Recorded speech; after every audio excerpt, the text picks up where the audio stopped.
have an award named after you. And I've heard also someone introduce you as the grandfather of keynote speaking. So hopefully we're not being rude there. I just think it shows how experienced you are. Stef, lovely to have you here. And I think you want me to stay on board as part of your audience. Thank you. Thanks for staying on board. Nigel, happy birthday. Speaker's Corner, thanks for organizing this. Daniel Risner, thank you for making all of this happen. Much appreciated. And all my mates you've been doing a great job. So here I am in a brand new studio on its second day of being live, realizing that we have a small technical glitch, which we will fix. But, hey, technical glitch fixed. Let's get this happening. And so, you know, you were here. You're looking the wrong way. You need to turn around. Brilliant. We're good. So Steve, my partner, my business partner of 20 years, has just shared with you our insights around unwritten ground rules, UGRs, the work we do with organizations, as you now know, some of the leading brands in the world, and companies in some 50 countries have now used UGRs to ramp up the way they do things, to drive their strategic objectives, to drive strategic execution, and to make this a better place to work. But we have another side to our work, and that is employee engagement. And what we do there is helping employees to put more skin in the game, helping employees to be willing to fight for defending the values of the organization, getting employees to be willing to do what's necessary to get the job done, rather than relying on excuses as to why they can't. And that extends to leadership and authentic leadership as we frame it. And that's what I'm going to be speaking about in my short spot this afternoon. So employee engagement in a nutshell, we want to get people to stop saying no, we can't, because, and we want them to start saying yes, we can, if. And when we can make that transition, then people will invest themselves. Now, you're all familiar with the Gallup research results. You know that they are in the Harvard Business Review annually, and you know that Gallup says that there are 3 types of employees. You know that they say there are engaged employees who are passionate about their jobs and who have a profound connection with a brand. And then there are employees who are not engaged. These people run hot and cold. Some days they're on the game, some days they're not. It depends on the weather and whether their team won or not. And then there are the folk who are actively disengaged. And these are the percentages, 20%, 50%. 20%, I'm sorry, 30, 50, 20. And these folk are so disengaged that I believe they're not just disengaged at work, but they're disengaged in life. And these folk are undoing the work done by these. Now, that's what we have to change if we want to build winning workplace cultures. So let's talk about why this is the case. Why is it that employees are so disengaged so much of the time? Now, there's a bunch of things. One is the culture itself. So Steve and my latest book is on Amazon, A Culture Turned. And in there, we help you understand how you can measure and assess the culture in your workplace, and then how you can ramp it up and get people to put in place more positive UGRs. But there are other reasons too. In a moment, I'm going to sound like a potty mouth, but I'm just quoting the titles of the books that I'm referencing. Mark Manson's best-selling book, Everything is Fucked, a book about hope for life. It's true, and he wrote this long before COVID. And the truth is that stuff in the world sometimes feels like it's broken. And Mark Manson's key message is, because the world is effed doesn't mean that you have to be, and more so now than ever. But I think it's the effedness of the society around us that is causing people to be disengaged. But there's another reason, and now it's going to sound like I'm continually a potty mouth, or that I just read potty mouth books. David Graeber's best-selling book, David Graeber, professor at the London School of Economics, his best-selling book, Bullshit Jobs, which if you haven't read, and if you are leading people, that you should read. He says that all jobs are bullshit. He speaks to it like this. He says that we are all a bit like King Sisyphus. He says that we are all a little bit like King Sisyphus, rolling this boulder up a hill for all of eternity. And King Sisyphus was doomed to roll this boulder up the hill by the Greek gods forever, only for the boulder to roll down the hill again every single night. So that this is what he did for eternity, they say. David Graeber argues that most of us are in jobs like that. Actually, he says that we're all in jobs like that.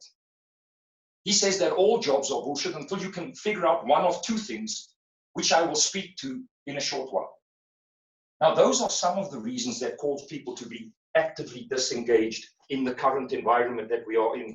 And then, of course, came COVID. And COVID doesn't make this any easier. COVID makes this worse. And then I started to question what we do, because until then, Steve and I, like Steve, I've been doing this for 30 years and some, but we've been in partnership for 20 years. Steve created the UGR's concept, and for the last 20 years, we've been evolving it together. We've managed to help organizations to stop those dominoes from falling so that we can curb some of that negativity and get people to start doing some of the right things. And then came COVID, and then I felt a bit like, because I wondered whether my voice was still relevant. I wondered whether maybe what I used to say to leaders in organizations would no longer be relevant. I was working in Perth with the government department days before lockdown in South Africa. I just missed having to go into isolation when I got back. And it was during that time that I started wondering, with the advent of what we're going through in the world right now, is my message still valid? And I doubted for a while that my message was still valid. And then for the first time in 30 years, I started digging into some of what I learned in my first career as a soldier. Now, you may or may not know that South Africa was in a 27-year war with the Angolans, backed by the Cubans, tens of thousands of Cubans armed by the Soviets. The Soviets wanted to own the southern tip of the continent because of our rich resources. And in that 27-year war, where there were two wars going on, in one of them, I was on the right side. That one that stopped the fall of the southern tip of the continent to communism. You and your kids should be grateful to the men who fought with you to make that happen. But there was a second war going on in tandem. It was the war for the freedom of Namibia. In that war, I was on the wrong side. And for that, I paid penitence in ways that I'm not going to discuss with you here today. Different conversation. But the truth is that I learned stuff there that is relevant to leadership. And in 30 years of working with leaders, I have never drawn from that well of experience. But now during COVID, I have started doing so. I became an officer. I became a company commander. I'm sitting over there. I became a battalion commander. There's a battalion. There's 400 men in that photograph. I became a battalion group commander with 3 times that number of men under my command. And I was actively involved in the 10 years of that war. In fact, I was the last combatant commander on the ground when the ceasefire came in April 1989. It was during that time that I learned some of the richest lessons in leadership. I had to take on a mission during that last phase of war. One day, I needed 20 men to fill helicopters just like this, 2 of them. I was going, so I needed 27 volunteers. I did something that day that would make other military commanders scoff at. I separated the married men from the single. And from the single men, I asked the fathers to step aside. From those remaining men, I asked for my 27 volunteers. And when treble that number stepped forward, I knew that I found myself among men that I would remember for the rest of my life. And I have. And I learned that day that bravery is not what brave men do on the battlefield. Bravery is when people step forward when needed.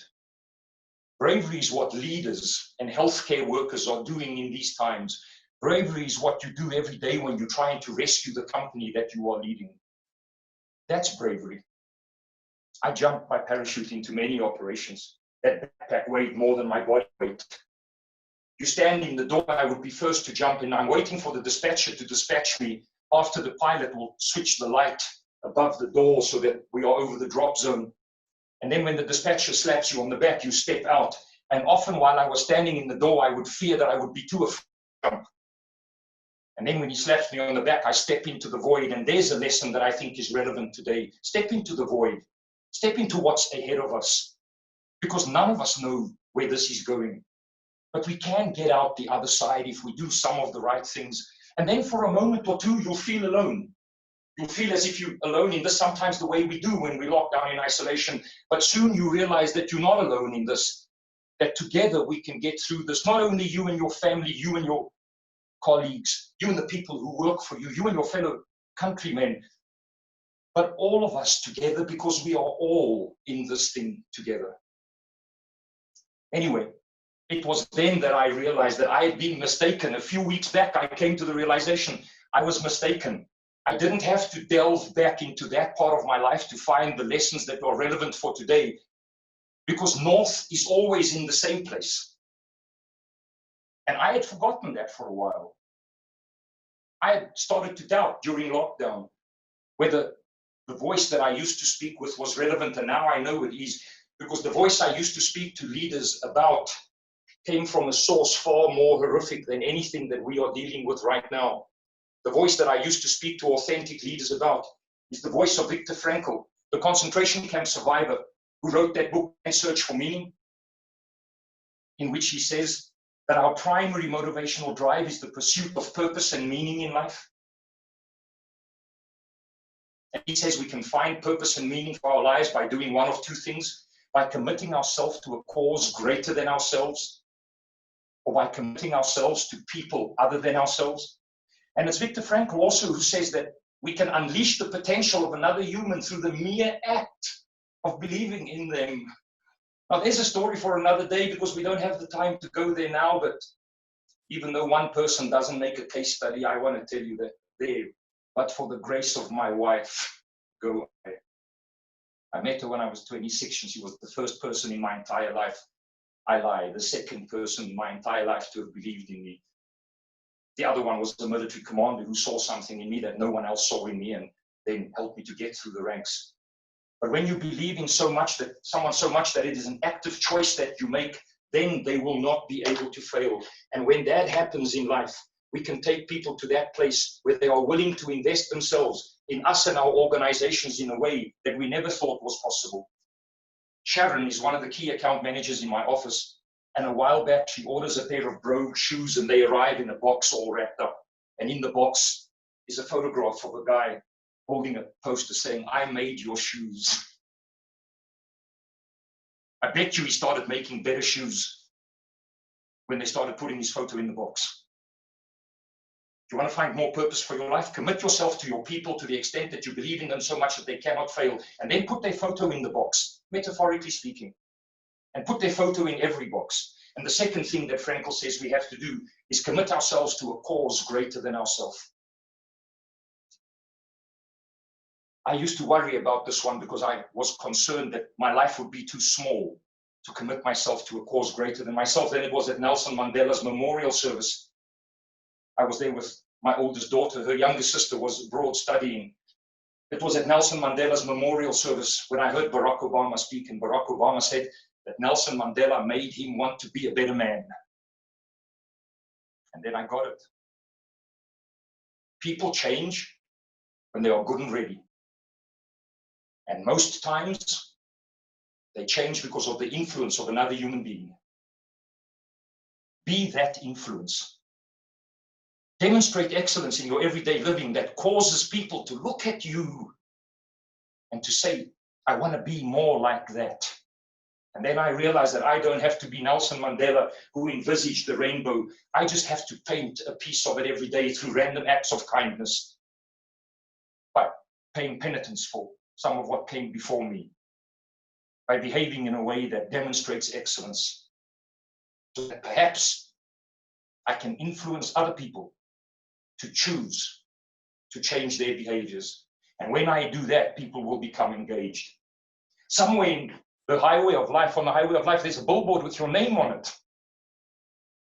And it's beckoning you, telling you what your purpose is. But therein lies the problem.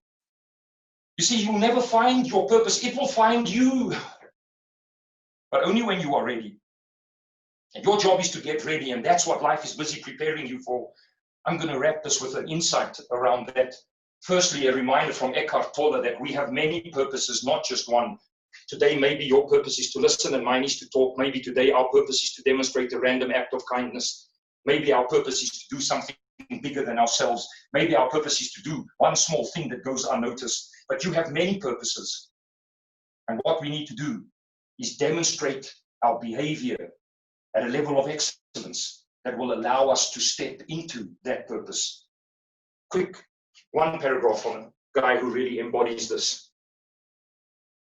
I don't know if you remember the Thai boys in that cave, the soccer team that got lost. I don't know if you remember that it was 2 British divers that found them. They were not Navy SEALs, they were just hobby divers. They were very highly trained recreational divers, but just recreational divers. One of them was John from Birmingham. He took this photograph. And then 2 weeks later, on the steps of 10 Downing, when he was recognized for his bravery, he said these words. He said, while diving has always been his passion, he'd been wondering all along if it would ever have any purpose. He says in those last 2 weeks, he realizes now is what he has been preparing for his entire life. And this is true of you and of me too. Everything that has gone before today has only been preparing you so that you will recognize your purpose when it is there, and so that you will be able to step into the void. Because together we can get through this. None of us alone, but all of us together. I'm going to leave this on the screen for a moment so that you can jot that down. There is an essay on authentic leadership there, and you can go and download it. You don't have to sign up for anything. You don't have to trade me your email address. Go there, download it. Thanks for being with us. Thanks for having me. Nigel, thanks for putting this together. And thank you for being an awesome host and for staying on the screen with me. Oh, lovely to hear your beautiful words there. And I think they've resonated very well around the world. And also, congratulations for doing the multi-camera approach. It's meant to be all automated. We're battling. This will all work by itself with pressure on the floor. Yes. And we're just a day or two late in getting it ready for this session. But it will blow your mind when you see it in full swing. No, it wasn't too late, I can assure you. I'm not just saying that. I think what's quite interesting, actually, I used to work for SABC, so South African Broadcasting Corporation. Yeah. And I was always astounded by how the entrepreneurs and the businesses in South Africa, partly out of necessity because of the awfulness of apartheid, and beyond that, people had to be self-sufficient. They had to make things for themselves because nobody would trade with them for all sorts of reasons. And you've mentioned about the war in Angola as well. So you've always had that get up and do attitude and can do attitude. I think also what's striking is that life is too short not to enjoy work. And actually life would be so much more pleasurable if you adopt the things that you were talking about. But how can you influence your team when they are remotely working or they are socially distancing at work? And the usual rules, the new normal that we know now is what we may have to face over the next few months. So how can we adopt everything that you're saying under the rules that we're having to play by? Well, 2 things maybe. First is that Steve and I have been understanding in the work that we've been doing during lockdown with our client organizations. We've come to realize that there are new UGRs that have to do with lockdown and with remote working. And there are UGRs about video conferences. And there are UGRs about Zoom calls. And we need to be conscious about how we project ourselves in those environments because we influence other people to behave in certain ways as well. Small ways, like whether we start and end on time or not. But it's not remote working that is a factor when it comes to us influencing other people, because being distant from people doesn't change the fact that you can influence them. I know that we are all tired of hearing the words like defining moments, but if this is not a defining moment, then nothing is. And how leaders behave now, the empathy that they show now, they are going to be remembered like that forever. And while we are under pressure now, how we behave at this time, that we show empathy for our people. Here's another quick one that comes from those years of mine as a soldier, that they taught me that when I'm cold and tired and hungry, and I'm quoting General Colin Powell here, when I'm cold and tired and hungry, don't let them see that I'm cold and tired and hungry. but let them know that they are cold and tired and hungry. And when I get that right, they will trust me enough to follow me into the darkest night, the deepest valleys, and the highest mountains. That's very poignant. We've got a quick message here. I hope I've said the name correctly. It's Tashago from South Africa. I did this with Stef 6 years ago with the Blue Bank, and I'm still using the concepts. There you go. That's a good success story. Well, the Blue Bank is that big bank that is everywhere in the world, and Steve and I work with them in 26 countries. Thanks for joining us. I'm glad you're online today. I think that distance does not change the fact that our behavior is infectious and that we need to demonstrate excellence we need to be excellent in everything that we do. Excellent parents in homeschooling, excellent partners and spouses, excellent neighbors while our neighbors are taking strain and while their dogs are barking. Excellent in recognizing that not far from my house are people who sleep under bridges, people who haven't eaten in days. And when you demonstrate excellence in those small ways, remotely or otherwise, I think we influence others and they will choose to demonstrate better behaviors by themselves. I think that that's how it works. And if I'm wrong, then my life's work is in vain, because that's all I know and all I believe. Stef, you are a superhuman being. Thank you very much indeed. Give our love to South Africa.